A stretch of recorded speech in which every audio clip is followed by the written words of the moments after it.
and welcome to our YouTube channel HPGK of Himachal's #1 online coaching institute. तो dear aspirants, आज का हमारा ये जो वीडियो है वो है जनरल अवेयरनेस से रिलेटेड बहुत ही इंपॉर्टेंट क्वेश्चन जो वो इन डिटेल आज के सब वीडियो में हम करने वाले हैं।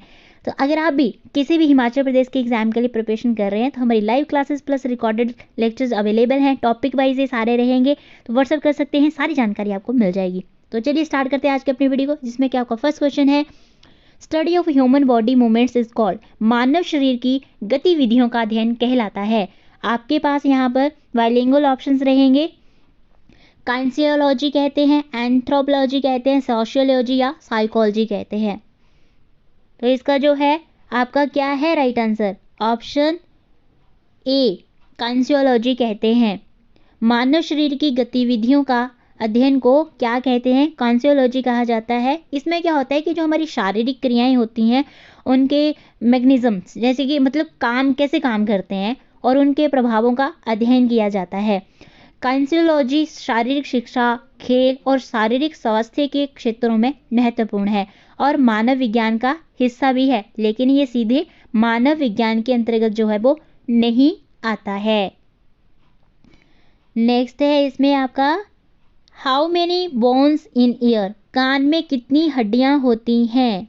Option A 1, B 2, C 3 and option D है 4। अगर आप HB पटवारी के लिए प्रिपरेशन कर रहे हैं तो व्हाट्सअप कर लीजिएगा। हर महीने भारी भरकम फीस देने और महंगे कोचिंग संस्थानों में जाने से बचें। इसी के साथ साथ HB पुलिस कांस्टेबल की भी लाइव क्लासेस अवेलेबल हैं, आप व्हाट्सअप कर सकते हैं। तो इसका जो है वो आपका राइट आंसर ऑप्शन सी यानी कि 3। कान में हमारी 3 हड्डियां होती हैं। कौन कौन सी? एक होती है आपकी हैमर, दूसरी होती है एनविल एंड थर्ड होती है आपकी स्टिरअप।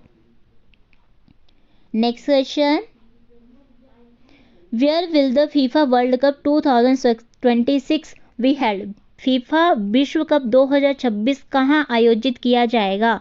आपके यहाँ पर option A China, Japan, South Korea, B Russia, Belarus, Finland, C America, Canada and Mexico and option D है UAE, Qatar and Saudi Arabia.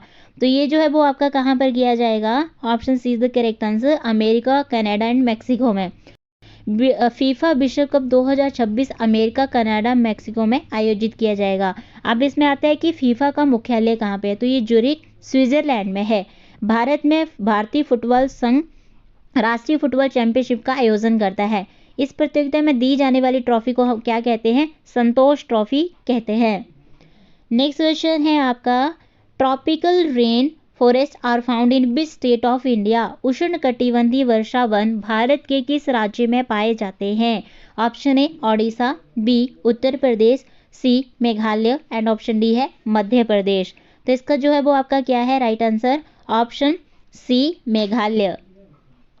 उष्णकटिबंधीय वर्षा वन जो है वो भारी वर्षा के कटिबंधीय कृषि क्षेत्रों में पाए जाने वाला वन है। ये वन्य जीवन और वनस्पति की कई जो प्रजातियां हैं उससे समृद्ध है। उष्णकटिबंधीय वर्षा वन जो है वो स्थलीय पृथ्वी पर अभी भी मौजूद सबसे पुराने प्रमुख वनस्पति प्रकार का जो वो प्रतिनिधित्व करते हैं। इसमें आगे देखिए कि उष्णकटिबंधीय वर्षा वन जो वो वर्ष भर के जो उच्च तापमान वाले क्षेत्र में ऊंचे पहाड़ों वाला जंगल है, जहां आपकी औसतन एवरेज जो आपकी वार्षिक वर्षा है वो 50 से 260 इंच होती है। ठीक है, बात है उष्णकटिबंधीय वर्षा वन भारी वर्षा वाले क्षेत्रों तक ही सीमित हैं। भारत में ऐसे क्षेत्र पश्चिमी घाट, असम के ऊपरी हिस्से हो गए, फिर आपका तमिलनाडु तट हो गया, दक्षिण लक्षद्वीप और अंडमान निकोबार के द्वीप समूह यहाँ होते हैं, जिन क्षेत्रों में 200 सेंटीमीटर से अधिक वर्षा होती है। और कम शुष्क मौसम वाले क्षेत्र उष्णकटिबंधीय वर्षा वन के लिए सबसे अच्छे क्षेत्र जो वो होते हैं। इन जंगलों में जो है वो हाथी, बंदर, लेमूर और हिरण जो वो सामान्य जानवर होते हैं। इसके अलावा जो है उष्णकटिबंधीय वर्षा वनों में बड़ी संख्या में पक्षी, चमगादड़, स्लोथ, बिच्छू और गोंगे भी जो है वो पाए जाते हैं।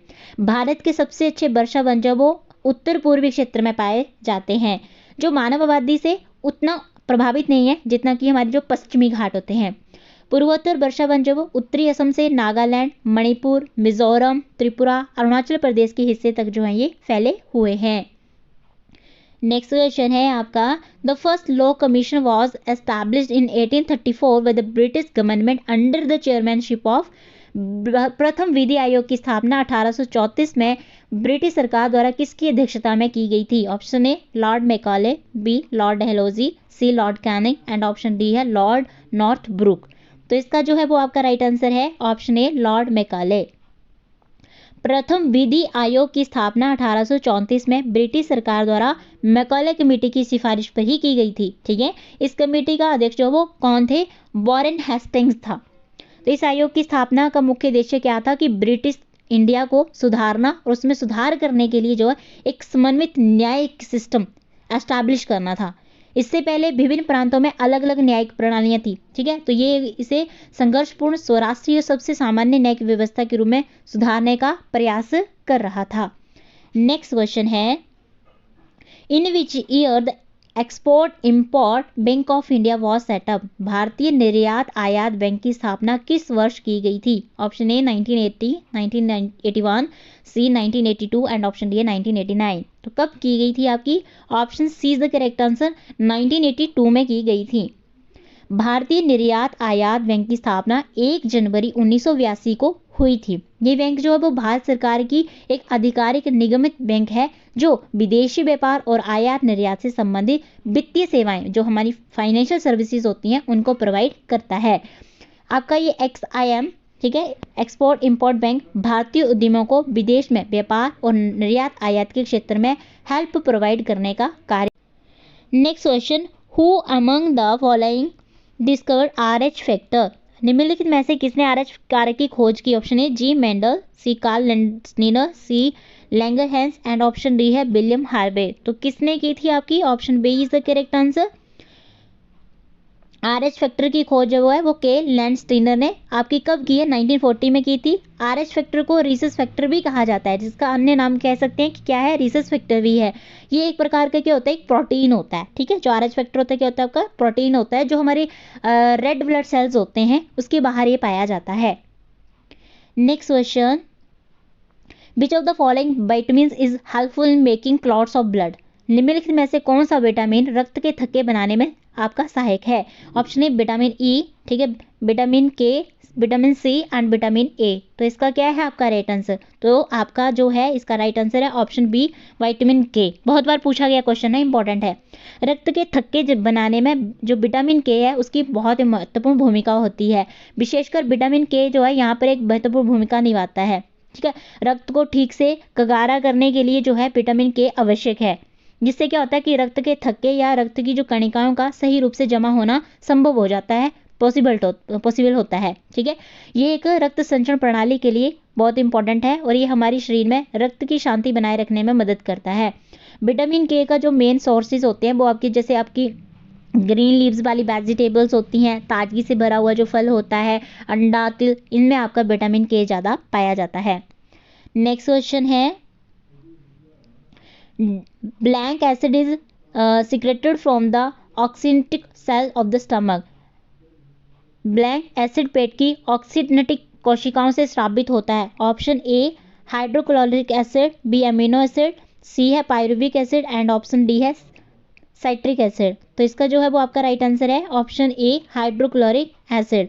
गैस्ट्रिक ग्रंथि में 3 प्रमुख प्रकार की आपकी कोशिकाएं होती हैं। कौन कौन सी? एक श्लेष्मा कोशिकाएं, ठीक है, जो श्लेष्मा का स्राव करती हैं। सेकंड होती हैं जो पैप्टिक या मुख्य कोशिकाएं भी बोलते हैं, जो प्रोएंजाइम पेप्सिनोजेन का स्राव करती हैं। और तीसरी होती है इसमें कि भित्ति या ऑक्सीडिंग कोशिकाएं, ठीक है, जो आपका HCl और जो आपकी आंतरिक कारक विटामिन B12 के अवशोषण के लिए आवश्यक कारक का स्राव करती हैं। और हाइड्रोक्लोरिक अम्ल HCl भित्ति या ऑक्सीडिक कोशिकाओं द्वारा स्रावित होता है। नेक्स्ट क्वेश्चन है, the enzyme blank present in pancreatic juice converts proteins into amino acids. अग्नाशयी रस में उपस्थित एंजाइम ब्लैंक प्रोटीन को अमीनो अम्ल में परिवर्तित करता है। Option A pepsin, B lipase, C trypsin आपका एंड ऑप्शन डी है एमाइलेज। जिसका क्या है right answer? Option B lipase. ठीक है, एंजाइम ट्रिप्सिन अग्नाशयी रस में उपस्थित होता है जो प्रोटीन को जो है अमीनो एसिड में चेंज करता है। ये प्रोटीन के पाचन में जो है वो मदद करता है, डाइजेशन सिस्टम में, ठीक है। ट्रिप्सिन छोटी आंत में प्रोटीन को तोड़ता है और इसलिए पाचन की प्रक्रिया जो वो आपकी जारी रहती है, कंटिन्यू होती है।